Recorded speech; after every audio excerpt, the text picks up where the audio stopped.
Саламатсыздар ма, менің YouTube көрермендерім. Осы келе жатқан ертең 12 мен 18 август күні жылы жорамал сіздерге айтып өтейін. Ең маңызды бұл аптадағы Юпитер менен Марс ғаламшарының екеуінің тіктөртбұрышы бар. Және тағы да Сатурн менен Венера ғаламшарының тағы да тіктөртбұрыш. Жағымсыз аспектілер бар осы аптада. Мына осы август айына арналған жылы жорамалда айтылған жағымсыздау кезеңдер осы нағыз 12 менен 23 аралығында болады. Бұл ғаламшарлар не дейді бізге? Бізді бір жан-жаққа тартқандай. Туған туысқандар тарапынан бізге көмек бер дейді, ары-бері жаңағы алып баратын жерімізге алып бар дейді, немесе бірге кездесейік, немесе бір іскерлік, бір қаржылар тақырыбында сөйлесейік дейді, немесе кім күшті, кім мықты, немесе мен сыйлымын деген секілді. Осындай әрқайсымыздағы отбасылық және әулеттегі жағдайларға байланысты. Немесе туған туыс, бауырлар, әпке сіңілі, немесе қайын жұрт, немесе өзіңіздің жұртыңыз, достар арасында, подругалар арасында осындай бір-бірімізде түсініспеушіліктер кезеңі көбейеді осы апта және келесі апта, осы 2 апта бойынша. Себебі Юпитер қазір егізде белгісінде тұр. Ал азанғы ұйқыдан тұрып түнгі жатқанға дейін жауап беретін біздің әрбір ісімізге жауапты Марс ғаламшарымыз да егіздерде тұр. Өте жылдам, шапшаң қимылдау. Сондықтан да біз қазір ары-бері көп қимылдар жасағымыз келеді. Марс ғаламшары тек қана біздің іс-қимылымызға, іскерлік қарым-қатынасымызға ғана емес, біздің агрессиямызға да жауапты. Себебі әрбір істі жасау үшін неге керек? Бізге күш қажет. Ал бұл күштің де 2 жағы бар. Агрессия немесе іскерлікке қарай жіберетін, кәдімгі физикалық немесе спорттық жұмыстармен айналысу, барлығына күш энергия керек. Ал қазір Марсымыз Юпитер ғаламшарымен бірігіп тұр. Ең бір Юпитер қай жерге барады, сол жерде үлкейтеді, кеңейтеді, масштаб береді. Ал қазір Марс ғаламшарымен бірігеді, күш, адамдарда қазір күш энергия көп, ішкі потенциал көп, соны шығаратын жер керек. Бірақ жаңағы қайда ұрынарын білмей, әрінбе барып сөйлеп, анау-мынау аузымызға келгенді айту, ол да орын алатын болады. Немесе ақыл айту, сұрамаса да ақыл беру, үйретушілік, және немесе бір күш көрсетулер, тілімізбен жаңағы өте сөйлеу көп.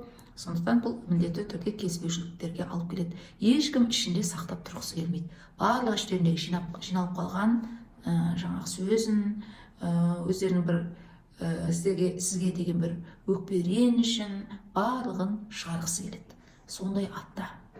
Сондықтан да бұл кезең оқу білімге, тесттер, экзамендер тапсыруға, сот істермен айналысуға, өзге елдерді аралауға, домдармен айналысуға өте жақсы уақыт.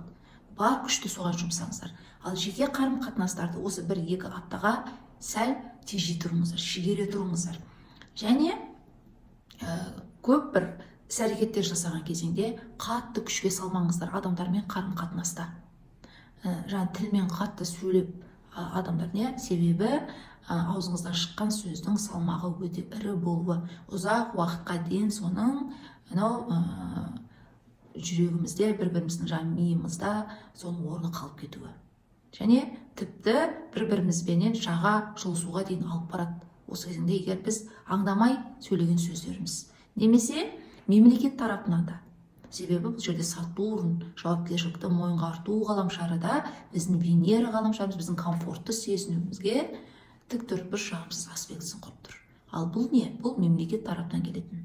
Немесе сот істерінен, егер арыздар жазған болсаңыздар бір жерлерге, сотқа жүгінген болсаңыздар, немесе істерменен бір әкімшілік жұмыстарменен жүгірген болсаңыздар осы кезеңге дейін, солардан жауаптар келеді. Немесе сізге бір жағымсыз факторлар болады, сізді бір қарыздарыңызды өтетуге сіздерге бір штрафтар келеді, немесе сотқа шақырулар келеді. Жаңа бір ипотека, үй, жер, кредит, субсидия, сол жерлердегі берешектеріңіз болса, соны өтетеді. Салықта берешектеріңіз бар болса, немесе әйтеуір үлкен көлемді, себебі Сатурн бұл үнемі жауапкершілік құрылым, мемлекетке де жауап береді. әкімшілік орындарға, абыройлы деген мен деген адамдарға және жасы үлкен адамдар. Сондықтан қасыңыздағы қоршаған жасы үлкен адамдар тарапынан, мен деген сөзі өтімді адамдар тарапынан да сізге бір қысымдар болуы, немесе бір солардан бір сөз естуіңіз, немесе жұмыстардан шығуыңыз, немесе жұмысыңыздың бір жаңағы сағатын қысқартуы, осындай да сіздерге бір шектеулер болады. Себебі Венера менен тіктөртбұрыш аспектісі әрқайсымыздың комфортты сезінуімізге біздің шектеу болады деген сөз. Бұл жерде қаржыда, немесе қаржы бөлісуге, ебір қарыздарыңызды бермей артынан жүгіртетін болады адамдар, немесе сіз қарыздарыңызды өтету үшін мемлекеттік органдарға, немесе нотариустарға, соттарға жүгінуіңіз мүмкін. Алименттер төленгенде осыға қатысты болады. Соған қайта ораласыздар. Себебі қазір ақпараттарды алмасу біздің миымызға жауапты Меркурий бұрынғы оқиғаларды, бұрынғы адамдарды, бұрынғы құжаттарды біздің өмірімізге қайта оралтатын болады. Осы август айына соңына дейін бізде қорытындылау бір шешуші ең бір нүктелер қойылатын, немесе ісіміз аяқталмайтынына көз жетсек бас тартатын, тіпті ортақ келісімдерді бұзатын сондай кезеңіміз болады біздің. Себебі алдымызда сентябрьдің аяғында бізде 18 сентябрьде ай мен күн тұтулар кезеңі басталады. Соған дейін қорытындылау кезеңі барлығымызда.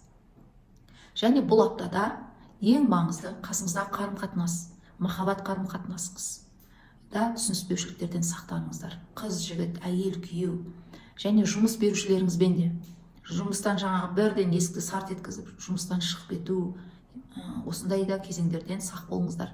Себебі қазір барлығы сіздердің ойларыңызша дұрыс секілді болып тұрады. Бірақ ертең уақыт өтіп, кішкене осы аспектілер 2 аптадан соң өткеннен соң өкінулеріңіз бек мүмкін. Бұл қандай қарым-қатынастарға жақсы бол, кәдімгі жылдап, айлап, әбден өзінің жаңағы шегіне жеткен, ішіңізде толған сондай қарым-қатынастардан құтылуға нақты бір агрессивті, ішіңізден бір көтерілетін күштер бөлінетін кезең сіздің қарсылығыңызды көрсетіледі.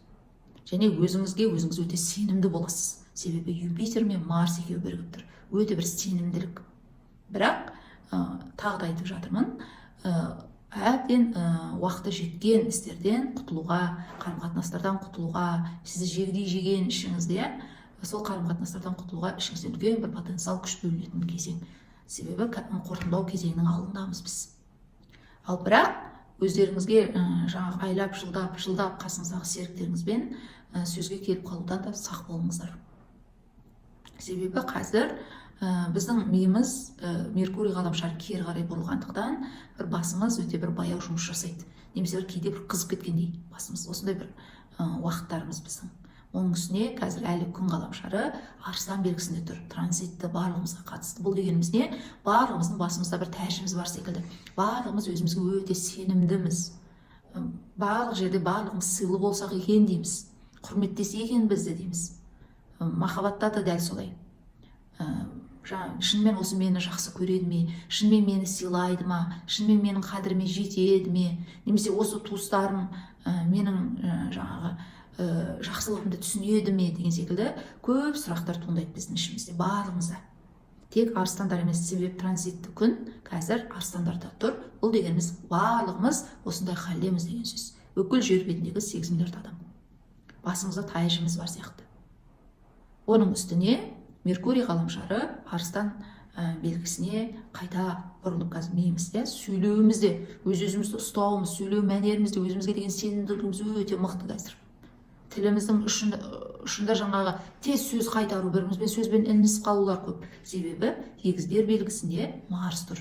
Өте шапшаңдық.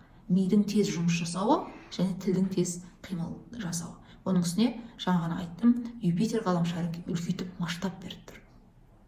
Сондықтан жақын қарым-қатынастарда қазір ләжі болса, ең жақын адамдарыңызбен қарым-қатынастарыңызды сақтаудың ең кереметі тәсілі ол барлық ойыңызды жұмысқа, оқуға, өз-өзіңізді дамытуға, шығармашылығыңызға, немесе бір емделуіңізге, сондай істерге бөліңіздер. Ал жеке қарым-қатынастарды қазір тек қана жаңағы қабылдап, бір-біріңізге тек қана рахметіңізді айтып, Осындай қазір аспекті жүріп жатқаны ескертілді ғой қазір сіздерге, иә. Міне сондықтан бұндай үлкен агрессивті күшті тек өздеріңіздің істеріңізге ғана жұмсаңыздар. Себебі шынында да өте жаңағы 3-4 аспекті бірінен кейін бірі бәрі қабаттасып жүріп жатыр. Осы 12-сінен бастап өте бір сондай шырғалаң кезеңге біз тап боламыз. Аспан дүниесінде соны көрсетіп тұр. Ең бір қаржылар үшін, махаббат үшін, бір-бірімізге деген сый құрметіміз үшін, атақ үшін таластар кезең болады. Эголар, амбициялар, тек қана жеке адам емес, өзге елдер, мемлекеттерде де солай өте бір жаңалықтар еститін боламыз әлемнен. Кәдімгі жарқ-жұрқ еткен әлемнен неше түрлі жаңалықтар келеміз. Ал дәл соны өзіңіздің әрқайсыңыздың картаңызға қойып көре салыңыз. Сол кәдімгі кішкене мемлекет әр отбасыда болады осы. Тура соған қойып көре салсаңыздар болды.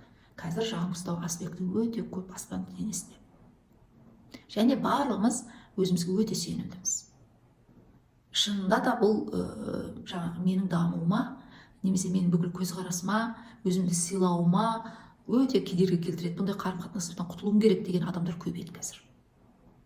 Соның ішінде жаңағы бір-бірімізге болмайтын бір реніштер арқылы табан астынан келетін, немесе қол жұмсаулар арқылы бір-бірімізді түсінбей, бір-бірімізді жоғалтып алуымызда, алыстауларымыз да мүмкін. Оның үстіне Меркурий ақпараттарды қабылдау ғаламшар қазір кері бұрылыста 29 августқа дейін. Бұл дегеніміз бұрынғы адамдар, бұрынғы махаббаттар қайта өмірімізге де оралып жатады. Олармен де екінші бір қайта уәделер алуымыз мүмкін, қайта бір соларды тексеруден өткізуге, немесе қайта бір жаңағы екінші бір оларға бір тағы да өздерін көрсетуге уақыт мұрша беретін кезеңіміз. Немесе бізде солай бұрынғы сүйгендерімізді іздейтін боламыз, жүрегіміз соларды аңсайтын болады. Тіпті жай ғана бір көрсем екен дегендей боламыз. Немесе балаларымызды көргіміз келеді, немесе бұрынғы некеде болған бір отбасыда болған, немесе некеге тұрмайда жай ғана жаңа қыз бен жігіт болып жүрген қыз-жігіт, әйел күйеу, сол адамдарды өмірімізде кездестіретін боламыз. SMS звоноктар келетін болады. Немесе әйтеуір өмірдің өзі соған бір тоғыстыратын болады. Бір құжаттар арқылы соларға қайта оралатын боламыз. Қайта бір дүние бөлісуге, немесе бір алимент арыздарға, ажырасуларға, немесе қайта некеге тұруға, осындай кезеңіміз өте көп еді. Сондықтан да қазір шырғалаң кезең. Және ақшаға қатысты тақырыпта. Сондықтан ертең осы 19-шы келе жатқан августте айдың толу болады. Ай толу дегеніміз не бұл? Ай толу үнемі бұл кульминациялық ең шарықтау шегі. Сонда ай толудың алдындағы апта болып саналады. Осы 12 мен 18-дің алды. Бір апта бұрын әсер ету аймағы. Және келесі жаңа ай толғанға дейін 2 менен 3 сентябрьде жаңа айдың толуы болады. Сол кезеңге дейін бикештер белгісінде жаңа айдың толуы болады. Сол кезеңге дейін енді бір сүттің бетіне қалқып шыққан қаймақтай әлі бір сенімсіз жерлеріміз, көзіміз жетпеген нәрселердің барлығы осы аптада шыға бастайды. Жаңағы бір нақты бір ақшалар туралы әңгімелер болады. Немесе нақты кім жаңағы бұрыннан бір ішімізде реніш, ызалар, бір-бірімізді кінәлаулар, семьямызда, отбасымызда, әулетімізде бізді жақтырмайтын адамдар, немесе бір манипуляция жасайтын адамдар, солардың бәрі бір активті болады. Өйткені сөйлеу көп, манипуляция көп, тиісу көп болады. Оның үстіне осы 12-сі, 13-ші, 14-ті түске дейін ай ғаламшары транзитті түрде Сашаян белгісінде тұрады. Сашаян белгісі өте тереңдікті қажет ететін су белгісі болып саналады. Және сонымен қатар әр белгінің өзінің жағымды, жағымсыз жағы бар. Бұл дегеніміз не? Бұл өзгенің махаббатын жаулау, өзгенің қаржысын жаулау, немесе өз айтқаныңызды қалайда жасатуға тырысу, менікі ғана дұрыс деу. Әр адам осындай боламыз. Тек қасымыздағы адам емес, барлығымыз сондай боламыз. Әрбір айтып жатқан сөздің астындағы мәнді түсінуге, соны қопаруға дайын болып тұрамыз. Ал бұл неге әкеледі? Бұл әрине бір-бірімізден жаңағы кіріздеуге алып келеді. Бұл міндетті түрде түсініспеушілік, конфликтке алып келеді. Сондықтан да себебі аспан дүниесінде дәл осындай шырғалаң аспекті жүруде осы аптада. Содан бір емін еркін өмірімізге зиянсыз өтіп кетейік. Бұны нағыз бір алдымызға дамитын шығармашылық іске, жоспарымызға, емделуімізге, оқуымызға, тест экзамендерге дайындалуымызға, бір жұмысқа тұратын бір тесттардан өтуге, соған жұмсайық күшімізді. Себебі бұл өте мықты күш бөлінеді. Тік төртбұрыш аспектісі бұл жағымсыз аспекті болғанмен өте бір қопар жібере аларлық ішімізде бір агрессивті күш, ашу ыза күшті нағыз бір істерге, өзімізге пайда келетін тиімді жақтарға жұмсасақ, үлкен көрсеткіштерге жетеміз. Ал енді тағы да ең маңызды қай белгілерге көбірек әсер ететінін айтып өтейін. Бұл егіздер белгісі. Себебі егіздерде қазір сіздерде Марс ғаламшары тұр, Юпитер ғаламшары тұр, және мергендер. Көбірек мергендерге әсіресе. Себебі егіздер белгісі сіздің ойшыңыз болып табылады сіздердің. Сіздің қарсы бетіңіз тура. Бұл сіздің 7-ші салаңыз болып саналады астрологиялық картада. Бұл сіздің өзгелермен іс-әрекет жасауыңыз. Сіздің қазір жауларыңызда өте мықты болады. Егер қарсы адамдарыңыз бар болса, манипуляция жасайтын не, сіздің әрбір ісіңізге күмәнмен келтіретін адамдар көбейетін болады. Және жұмыстан шығатын кезеңіз болады, жұмыстарға тұратын, оқу тесттерден өтетін, бір қаладан екінші қалаға шығатын, орын ауыстыратын, көшетін, сататын, сату ісімен клиенттер көбейетін, кезеңдеріңіз жұлдыздай жарқырайтын. Сонымен қатар екінші жағымсыз жағы да бар. Бұл әрине жауларыңыздың да мықты болатын кезеңі. Абай болыңыздар. Көп әңгіме, сөз, дүкен көбейеді, және сонымен қатар ашу ыза да көбейеді. Егіздер, мергендер. Және бикештер сіздерге де қатысты болады. Сіздерге тік төртбұрыш аспектісін құрады. Себебі осы кезеңдегі Юпитер менен Марстың бірігуінің аспектісі тік төртбұрыш аспектісін құрады. Бикештер мен балықтар сіздерге. Себебі сіздер осы егіздер, мерген және бикеш, балықтар ең бейімделгіш белгілерге жатасыздар. Осы төрт белгі ең маңызды ойыншылар. Өмірлеріңізде сіздер қазір көп адамдарменен ләжі болса, егер бір қатты маңызды істеріңіз болмаса, жай ғана бір оқып, білім алып, егер жұмысыңыз жоқ болса, жай ғана үйіңізде демалып өткізсеңіздер де болады. Себебі қазір неғұрлым сіздер активті болып, өзгелерменен бір көп сөйлесіп, бір талқылауларға қатысып, сондай болсаңыздар, сол жерлерден бір түсініспеушіліктер туындауы мүмкін. Ал кәсіпке арнасаңыздар өте керемет. Сауда-саттыққа, оқуға, өзге елдерге шығуға өте керемет. Емделуге күшті сонда жұмсаңыздар. Егіздер, бикештер, мергендер және балықтар. Сіздердің маңызды істерді шешуге, бұрынғы өміріңізде болған адамдар қайта келіп, сыныптастарыңыз, группаластарыңыз, махаббаттағы адамдарыңыз, бұрынғы некеде болған адамдарыңыз, бұрынғы солармен қатысты құжаттар қайта көтерілу өте активті кезеңдеріңіз сіздерде. Сіздерге міндетті түрде әсер ету аймағы. Осы келе жатқан ай мен күн тұтылуға дейін жалғасады. Сентябрьдің аяғына дейін. Және тоқты белгілері. Және саршаяндар. Себебі сіздердің Марстарыңыз іске қосылып тұр осы жерде. Марс ғаламшары. Бүкіл агрессияға, барлық күш, қайратқа жауапты сіздердің желеп жүруші ғаламшарыңыз Марс іске қосылып тұр. Бүкіл тоқтылар және саршаяндар. Сіздер шешуші рөлде жүресіздер. Маңызды. Себебі өте мықты ай мен күн тұтылуы 8 сәуірде сіздердің белгілеріңізде тоқты белгісінде басталған болады. Бұл міндетті түрде саршая мен тоқты екеуіңізге де әсер етеді сіздерге. Себебі екеуіңіздің де желеп жүруші ғаламшарларыңыз Марс болып табылады. Осы жерде сіздерге негізі 8 сәуірде ең мықты ай мен күн тұтылуы тек қана өзіңізді бір орынға шығаруды, өзіңіздің бір мақсатыңызды, жоспарыңызды алдыңызға шығаруды, өте табанды, жігерлі болуыңызды сіздің алдыңызға мақсат етіп қойған болатын. 14 жылға, 7 жылға кететін бұл аспекті. Себебі өміріңіздің жаңа парақтарын ашу, өткенмен қоштасу, қорытындылау, бас тарту, егер табыс әкелмейтін бір кәсібіңіз болса, оны жабу, әйтеуір бір қорытындылау кезеңдеріңіз аяқталып, өміріңіздің жаңа парақтары ашылуы, тоқтылар, саршаяндар, торпақтар және таразылар. Осы төрт белгі бүкіл осы 2024 жылы өмірлеріңіздің жаңа парақтарын ашу кезеңдері сіздерде басталған болады. Таразы белгісінде ертең осы 2 октябрьде ең мықты күннің тұтылуы болады. Сол кезеңде сіздер өмірлеріңізде өздеріңізге маңызды емес қарым-қатынастардан, түбегейлі құтылуға тиістісіздер. Міне басты мынау осы сәуір айының басталды. Сол кезеңде тоқты және таразы ойсінде осындай биылға программа жазылған болатын. Себебі бұл енді 7 жылда 14 жылда қайта келеді бұл нүктеге. Әр жыл сайын, әр ай сайын келе бермейтін аспекті. Нағыз тоқты менен таразы ойсындегі күн мен ай тұтылуы енді 7 жылда 14 жылда бірақ келеді себеп. Осы кезеңде осы 2024 жылдың дағы программамен сіздер өмір сүретін боласыздар. Осы кезеңге дейінгі жаңағы бір күннің үстін ай екеуі басқан кезеңде, міне былай басып арғы бетке өткен кезеңде, осы кезеңге дейінгі 7 жылдағы программаңыз жабылып, ары қарай жаңа өмірдің парақтары ашылу керек. Міне ай мен күн тұтылудың өте маңызы зор. Ал бұл әрине бұл жерде Марске қосылып тұрғаннан соң саршаяндар менен торпақтарға да маңызды болады. Жанама түрде.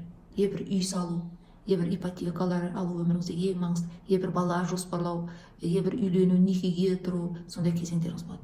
Ал тоқтылар менен таразылар сіздер екі жақты үнемі бір екі орындықта отырғандай үнемі шешімдер қабылдауда өйткені сіздер үнемі қиналасыздар. Шешімдер шығару немесе екі жақты бір таңдау жасау ең қиынның қиыны сіздерге. Себебі сіздер үндестікті қалайтын, гармониядағы, ешкімнің көңілін қалдырғыларыңыз келмейтін, теңдікті, әділдікті қалайтын, таразы белгісіндегі нақты күніңіз аспект немесе асценденті бар адамдарға айтып жатырмын, сондай адамсыздар. Ал енді сіздер сол екі орындықта отыруды қоюларыңыз керек. Сіздерге биылғы программа сомен келген. Енді ертең сентябрь айында мен бөлек осылай видео түсіретін боламын. Сол кезде қараңыздар, видеоларға қарап отырыңыздар, таразылар сіздерге өте маңызды болады. Осы тоқтылар мен таразылар. Қазір енді мен бұл жерде айтып отырмаймын оны. Бетін ғана айтып кетіп жатырмын.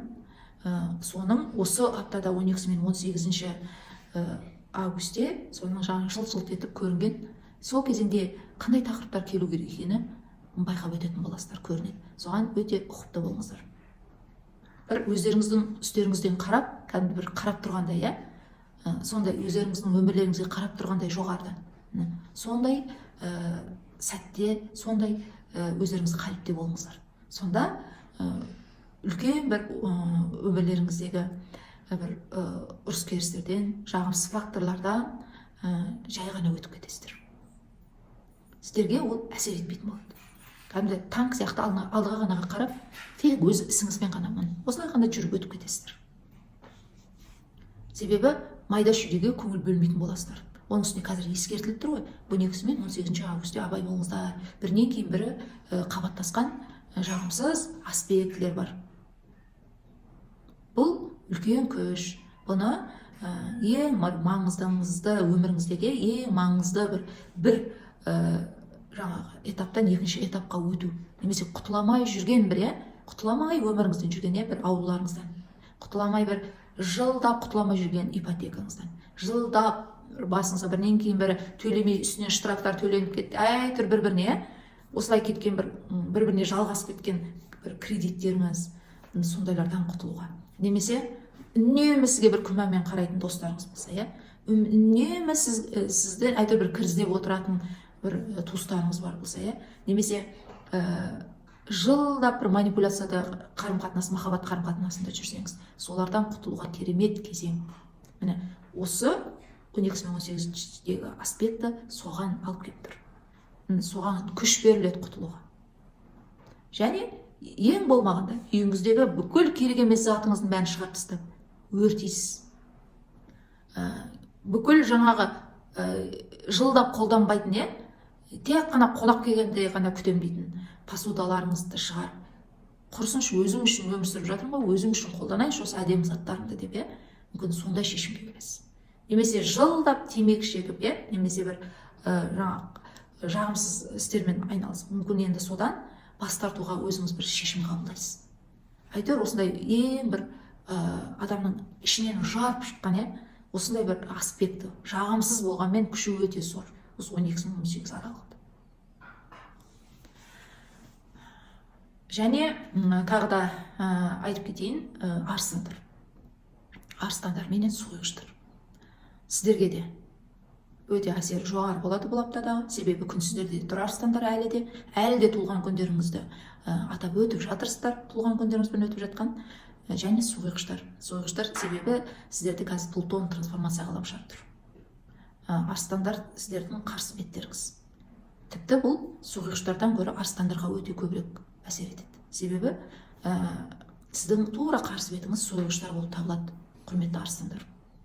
Өмірлеріңізде трансформация кезеңдерінің басталуы ноябрьдің аяғынан кейін сіздерде бірінде әр сойғыштың бір 30 градус болады ғой, әр белгінің, әр градусында сол кезеңдегі туылған адамдардың қарсы беттегі арыстан белгісіндегі соларға әсер ете бастайды. Бәрі бірден емес, уақытпен 15-20 жылдың ішінде бүкіл сойғыштың 30 градусын айналып өткен кезеңде сіздердің де бүкіл өмірлеріңіз өзгелер арқылы өмірлеріңіз трансформацияға ұшырайды.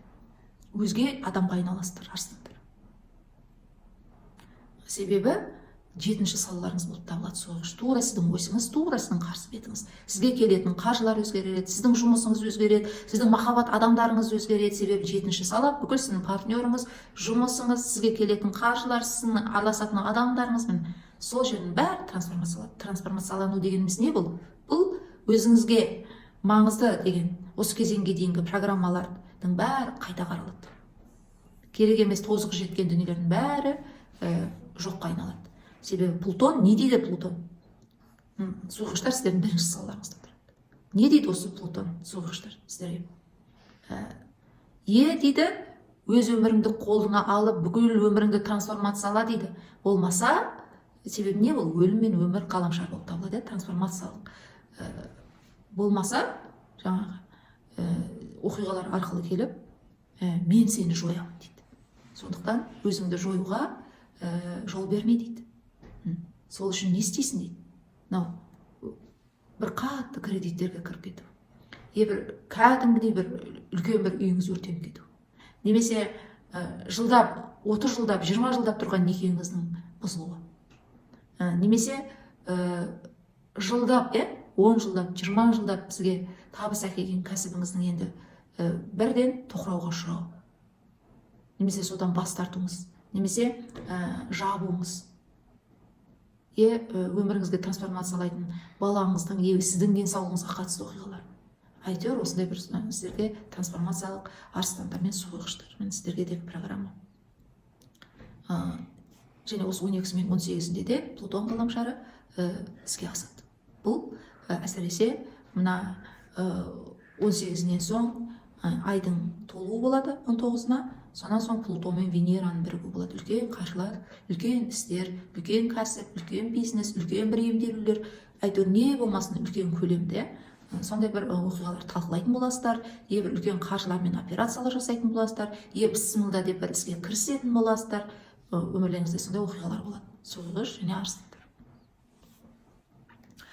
Өте мықты апталарыңыз болсын, құрметті менің